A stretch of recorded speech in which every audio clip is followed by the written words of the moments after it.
अगर संपत्ति नुकसान होता है इसीलिए आप पुलिस लेके आते हैं, तो चलिए हमारा गांव में कितना खेत में जंगली सुअर आ जाता है, चलिए बड़ा बाबू वहां रहे रात भर, रहे डीसी वहां उगरे। ये दोहरी नजरिया है।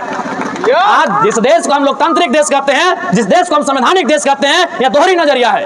आप कंपनी में धरना में बैठिए, पुलिस रात भर होकर के रहेगी, कहे ना वहां संपत्ति का नुकसान हो जाएगा। तो मेरा भी खेत में तो सुअर घुस जा रहा है, वहां रहे बड़ा बाबू रात भर, सुअर नहीं आने देंगे।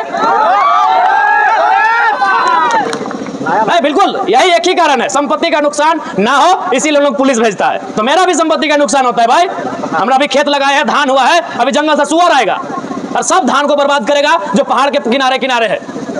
भाई वहां बड़ा बाबू रहे और रात भर ड्यूटी करे, वो मेरा भी संपत्ति है और हम भी टैक्स देते हैं भारत को, हम भी भारत सरकार को टैक्स देते हैं, हम भी सरकार को टैक्स देते हैं। तो अगर संपत्ति के लिए आप आते हैं बचाने के लिए, तो मेरी भी संपत्ति बचाने आइए, तभी मानेंगे ये गांधी का देश है, और नहीं तो मानेंगे ये अंबानी अडानी का देश है, ये जिंदाल का देश है, ये एनटीपीसी का देश है।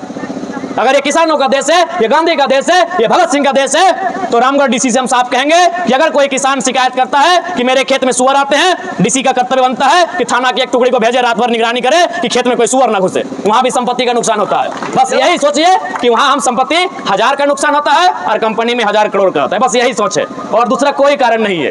कंपनी का दलाली करने का यही कारण है कि कंपनी 1000 करोड़ रुपया टैक्स देती है और किसान का खेत जो लगान रसीद कटाते हैं हम लोग 1000 रुपये में कटाते हैं। यही भारत देश की सबसे बड़ी बीमारी है।